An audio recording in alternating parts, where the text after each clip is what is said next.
Good morning, Trinidad and Tobago, and welcome to the Bourse Report. Well, today we're taking a look at one of the topics that are at the forefront of investors' minds and the world at large. And we're talking, of course, about the novel coronavirus, or COVID-19, as it has been named.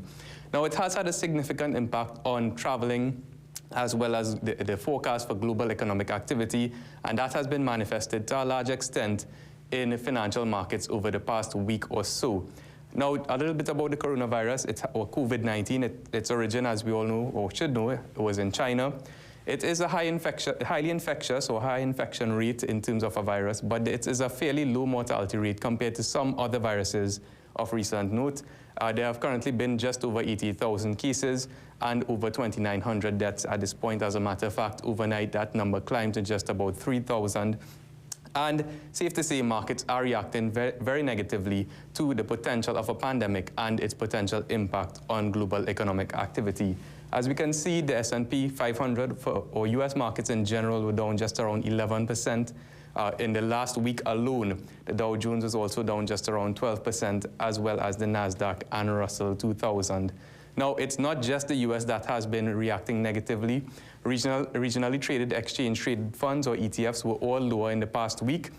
As we can see, the Asia ex-Japan ETF was down just around 4.4%, followed by the Vanguard Europe Exchange-Traded Fund, or ETF, which was down 10%. And this is just in the past week, to be specific. The ILF, or the iShares Latin America, was down around 9.9%, and the S&P, or the SPY ETF, which tracks the S&P 500, was down just around 11.2% in the week alone. Taking a closer look at the U.S. markets, well, it's all broad-based selling, and we can see all 11 sectors on the S&P 500 were down between 9.6 to 16.4%. The four worst performing sectors: industrials, basic materials, financials, as well as energy, and they range from a 12.6% to 16.4% decline. The energy sector was the hardest hit, down 16.4%. And in terms of some of the names that are familiar to us in Trinidad and Tobago, Royal Dutch Shell, or Shell, was down just around 10.1%. We see that BP stock was down 11.5% in just a one-week period, to note. BHP was down 14.1%, EOG Resources down 14.8%, and Methanex was down 15.6% in that trailing 5-day period. Why would this have occurred?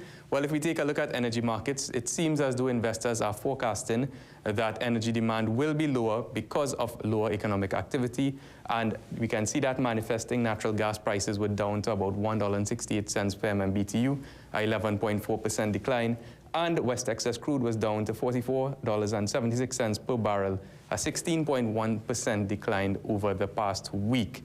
Now, it's not just energy stocks that took a beating.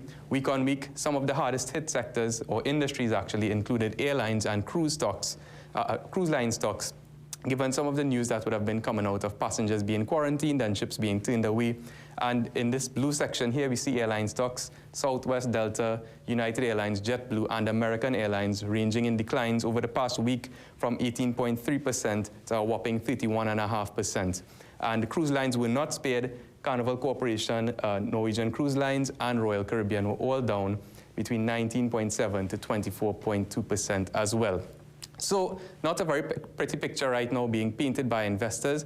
So what's the question for investors in terms of positioning your portfolio in the upcoming few weeks or months? Well, it should be noted that the COVID-19 economic impact is still unknown. It's still fairly early in the game to be looking at, or to be able to give a full assessment of what the economic impact could be. And we'll see more of this as first quarter results in the U.S. comes out in the coming weeks or thereabout. For the conservative investor, if your objective is to avoid market risk, you may want to stay on the sidelines. If you do have some moderate exposure to international equities, you might want to consider maybe reducing that exposure even further. For the moderate to long-term investor, practicing some patience might be the best approach at this time, focusing on the long term. Because, as we know, stocks don't always go up in a straight line. There is usually a bumpy road, and COVID-19 could just be another road bump or speed bump as equities continue to advance for a multi-year equity rally over the past couple of years. And for the aggressive investor, well, this might be considered to be a buying opportunity. Lots of very good value stocks have been beaten down with the market as well. So for the more aggressively minded investor, it could be an opportunity to put some more of your money to work at better valuations for certain stocks, given the recent correction. Well, that's it for this week's report. For more information, you can give us a call at 2-BORSE or 226-8773. Email us at invest@boursefinancial.com or check out our website at bourseinvestment.com. Have yourselves a wonderful investing week. This has been the Bourse Report.